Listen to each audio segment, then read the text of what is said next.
पूरे भारत में होके वाली सरपंच के नाम से मशहूर नीरू यादव जी आज बेबाक न्यूज हरियाणा से जुड़ी हैं। सबसे पहले हम उनका हार्दिक स्वागत करते हैं नीरू यादव जी का। जी धन्यवाद। और नीरू यादव जी, जो आपका हॉकी वाली सरपंच के रूप में नाम जो प्रसिद्ध रहा, उसके पीछे क्या आपके वो रहा और आपको ये नाम क्यों मिला? देखिए, हॉकी वाली सरपंच का नाम मुझे ऐसे मिला कि मैंने मेरी पंचायत में लड़कियों को हॉकी खिलाना शुरू किया। और तो उनको जैसे ब्लॉक लेवल के ऊपर मैं खिलाने के लिए ले गई और जिला स्तर के ऊपर जब मैं खिलाने के लिए उनको लेकर के गई, तो वहाँ पर सब मुझे हॉकी वाली सरपंच के नाम से बुलाने लगे। और एक न्यूज़ में भी एक जब मेरी टीम ब्लॉक लेवल पे जीती थी, तो उसमें आया था, क्योंकि मैंने अपना जो 2 साल का जो मानदेय था वो मैंने उनको डोनेट किया था। तो फिर बच्चों को लड़कियों को डोनेट किया था। तो फिर वो एक हेडलाइन आई थी कि हॉकी वाली सरपंच के प्रयासों से उनके पंचायत की टीम विजेता रही ब्लॉक लेवल पे। तो फिर इस प्रकार से वो हॉकी वाली सरपंच का एक नाम, एक टाइटल मेरे को मिल गया। और मेरी जब मैंने लड़कियों की टीम तैयार की थी, उसके बाद हमने लगातार उनकी प्रैक्टिस जारी रखी। तो मेरी पंचायत की 3 जो लड़कियां हैं वो नेशनल भी खेल करके आई और उन्हें मौका मिला गांव से बाहर जा करके खेलने का। तो ये काफ़ी उनके लिए, उनके परिवार के लिए भी बड़े गर्व की बात है। नीरू यादव जी, जो आपका कौन बनेगा करोड़पति में भी आप गए हैं, उसका एक्सपीरियंस आपका कैसा रहा? देखिए, कौन बनेगा करोड़पति का एक्सपीरियंस मेरा बहुत अच्छा रहा। मेरे लिए भी बड़े गर्व की बात है और मेरे से ज़्यादा तो मेरी पंचायत के लोगों के लिए बड़ा गर्व का विषय रहा ये, कि उस वोट सीट के ऊपर जो है उनके गांव की सरपंच है, जो उनके गांव का बैठी है। तो काफ़ी अच्छा एक्सपीरियंस रहा। और अमिताभ बच्चन जी के साथ खेलने का, जिनको कहते हैं कि हमने बहुत शुरू से जिनको टीवी स्क्रीन के ऊपर देखा था, उनके सामने उनसे पर्सनली मिली और वहाँ पे खेलने का जो एक्सपीरियंस रहा वो बहुत ही अच्छा रहा। और मेरे साथ केबीसी के अंदर मेरी पंचायत के जो हॉकी खेलती थी लड़कियां, वो भी वहाँ पर गई थी। तो उनके लिए भी एक ये बहुत अच्छा एक प्लेटफॉर्म था, क्योंकि वो गांव से निकल करके एक महानगरी को उन्होंने देखा, तो उनके अंदर भी काफ़ी कॉन्फिडेंस आया।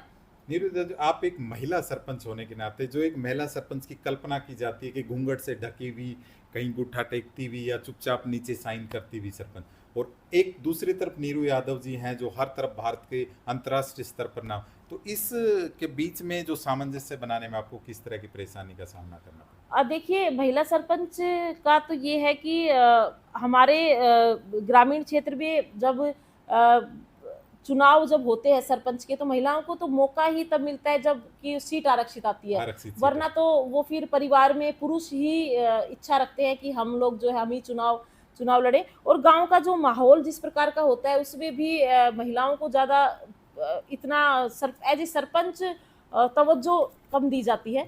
बट अब मिनिस्ट्री ऑफ पंचायती राज भी काफ़ी इस क्षेत्र में काम कर रहा है कि महिलाएं जो है उनकी लीडरशिप में वो आगे आए और अपना काम खुद संभाले। तो अब तो बहुत सी ट्रेनिंग प्रोग्राम्स भी चलते हैं जिनमें महिलाओं को बुलाया जाता है और वो वहाँ से काफ़ी चीज़ें सीख के आती हैं। एग्जाम्पल्स, आप सोशल मीडिया एक ऐसा माध्यम है जिससे हमें पता लगता है कि किस गांव में सरपंच कैसे काम कर रही है, तो उसको देख के भी काफ़ी मोटिवेशन मिलता है और महिलाएं काफ़ी मोटिवेट भी होती है और बाकी महिला सरपंच भी कि भी हम भी कर सकते हैं इस काम को। और रही बात चैलेंजेस की, तो चैलेंजेस तो बहुत सारे आते हैं, क्योंकि टेक्निकल चैलेंजेस भी आते हैं। क्योंकि जब हम सरपंच बनते हैं तो हमें शुरुआत में बहुत सी महिलाएं ऐसी हैं जिनको काम को उनको समझने में समय लग जाता है कि सरपंच के पास अधिकार क्या क्या है, कैसे कैसे हमें काम करना है।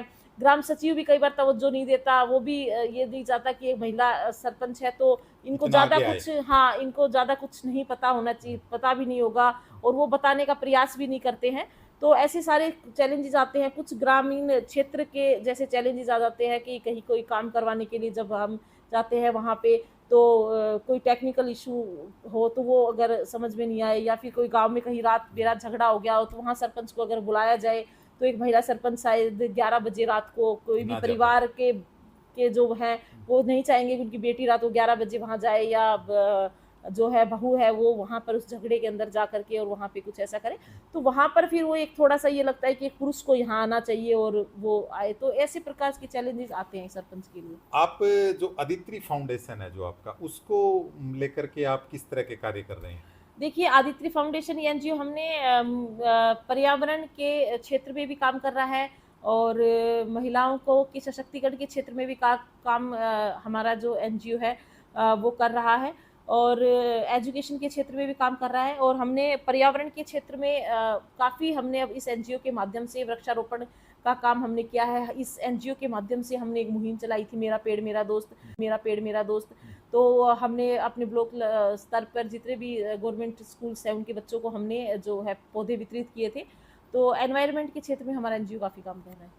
बर्तन बैंक के लेकर के आप पूरे राजस्थान के अंदर प्रसिद्ध रही, ये आपका अभियान कैसा रहा बर्तन बैंक को लेकर? ये बर्तन बैंक का अभियान भी हमारा जो है वो एनवायरनमेंट को लेकर के रहा, क्योंकि गाँव के अंदर भी आजकल बहुत ज़्यादा जो प्लास्टिक है वो यूज़ हो रहा है, प्लास्टिक वेस्ट बहुत ज़्यादा जनरेट हो रहा है, जो ना तो हमारे पर्यावरण के लिए अच्छा है, ना ही हमारे गोवंश के लिए अच्छा है। गाय खाती है, क्योंकि खाती है तो उनकी भी मतलब मृत्यु हो जाती है इससे। तो उस चीज़ को लेकर के हमने ये एक नवाचार अपनी पंचायत के अंदर किया, और इस 2022 में हमने शुरुआत की और काफ़ी लोगों को अवेयर किया, हमने मोटिवेट किया लोगों को।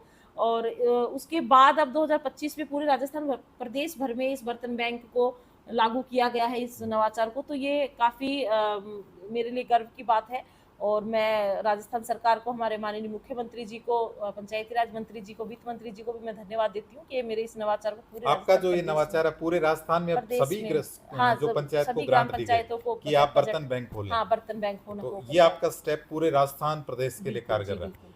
एक बहुत बड़ा क्वेश्चन ये आता है कि नीरू यादव को एक ग्राम गृहिणी से और सरपंच में इतनी प्रसिद्धि के बीच किन किन परेशानियों का सामना करना पड़ा?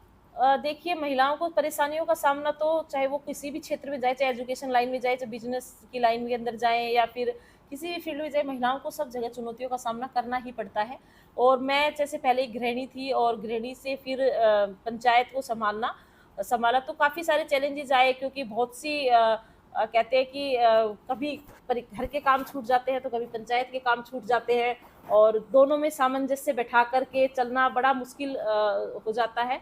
और अ, मेरी मम्मी भी वर्किंग वुमेन रही, तो शुरुआत से देखा उनको घर परिवार को मैनेज करते हुए, अपने काम को मैनेज करते हुए। तो वहाँ से एक सीखते आए कि कैसे चीज़ों को मैनेज करना है, बट फिर भी बहुत प्रयास करते हैं, फिर भी चीज़ें कई बार छूट जाती हैं। और रही बात चैलेंजेस की, तो आप जैसे-जैसे आप एक महिला, आपको पता है, आगे बढ़ती है, जी, चलती है, तो उसको उसके सामने चैलेंजेस तो बहुत सारे आने लगते हैं। कभी परिवार से शुरू हो जाते हैं, कभी आस-पड़ोस से शुरू हो जाते हैं, कभी रिश्तेदारों से शुरू हो जाते हैं, तो उनका तो फिर सामना करना ही पड़ता है। एज एक नीरू यादव जो सरपंच पूरे राजस्थान में, जिसको एक आइकन, राजस्थान के अलावा पूरे भारत में जिसको आइकन माना जाता है, सरपंच बनने का जो आपका विचार था, आपको कहीं आपने बचपन से इस चीज़ को दिमाग में था कि मुझे गांव के लिए काम करना है, या अचानक ऐसा कुछ हुआ आपके साथ? देखिए, गाँव में काम मेरा पहले ही कभी ऐसा नहीं था कि मैं सरपंच बनूँगी, और बट मैं हेल्पफुल हमेशा रही हूँ। मैं मेरे हॉस्टल में थी जब मैं पढ़ती थी, उस समय मुझे मोस्ट हेल्पफुल गर्ल का भी एक अवार्ड मिला था। और स्टार्टिंग से ऐसा था, जब शादी करके करके मैं यहाँ पे आई, और यहाँ पे ग्रामीण परिवेश में ग्रामीण महिलाओं के साथ में रही और सब देखा, तब मेरे मन में विचार आया कि मेरे को भी सरपंच का जो है चुनाव लड़ना चाहिए। ग्राम पंचायत के अंदर एक सरपंच पहला प्रथम व्यक्ति होता है पंचायत का, और काफ़ी अपने पंचायत में डेवलपमेंट के काम कर सकता है। बतौर बिना सरपंच भी आप काफ़ी सारी चीज़ें कर सकते हो, लेकिन जब आप सरपंच बनते हो तो आपके पास एक एक एक कहते हैं कि पावर, अगर आप कहें एक, तो राइट्स आपके पास आ जाते हैं कि आप कर कर सकते कर हैं। सकते हैं ये सब चीज़ें। तो आपको लोग सुनते भी हैं, आप कुछ बदलाव के लिए कुछ और भी अच्छा कर सकते हो। तो फिर ये विचार एक आया सरपंच बनने का, और फिर जब फैमिली ने भी काफ़ी इसमें साथ दिया, और मैं तो ये कहती हूँ कि बिना परिवार के सपोर्ट के, फैमिली के सपोर्ट के आप सरपंच नहीं बन सकते, जैसा कि ग्रामीण परिवेश में होता है। तो परिवार ने भी काफ़ी सपोर्ट किया इस नीरू चीज़ में। यादव, चलते चलते एक बात हम पूछना चाहते कि जो आपका ये सफ़र रहा, इतना लंबा जो सफ़र आपने किया, सिर्फ 4 साल के अंदर आपको ये काम किया, तो आने वाले समय में भविष्य को लेकर के नीरू यादव क्या सोचती है? देखिए, भविष्य को लेकर तो मैं यही सोचती हूँ कि जो मैंने 4 साल में काम किया, पूरी ईमानदारी के साथ, पूरी निष्ठा के साथ काम किया, पूरे पॉजिटिव वे में मैंने काम किया है। और अगर मैं दोबारा भी रिपीट होती हूँ, वापस सरपंच बनती हूँ, तो अभी तो बहुत से काम ऐसे करने बाकी हैं। जैसे मेरे पंचायत के अंदर एक खेल स्टेडियम का जो मैं सपना देखती हूँ कि मेरी पंचायत में बने। जिसको बने। हाँ, वो बने। और उसके अलावा पंचायत के अंदर बहुत से सरकारी ऑफिस जो हैं, वो उनकी बिल्डिंग्स नहीं है, तो वो पंचायत के अंदर बने। लोगों वुमेन को, हाँ, एम्पावरमेंट को वो लेकर। वुमेन एम्पावरमेंट को लेके, महिलाओं के जो छोटे-छोटे रोज़गार उनको वो ग्रामीण करें, क्षेत्र हाँ में यही ग्रामीण है। क्षेत्र में यहीं से वो अपना करें, महिलाएं जो है वो खुल करके आगे आए, अपने अपनी बात को कम रखें। समय होते भी नीरू यादव जी हमारे साथ जुड़ी। सबसे पहले बेबाक न्यूज हरियाणा की तरफ से उनका बहुत बहुत धन्यवाद।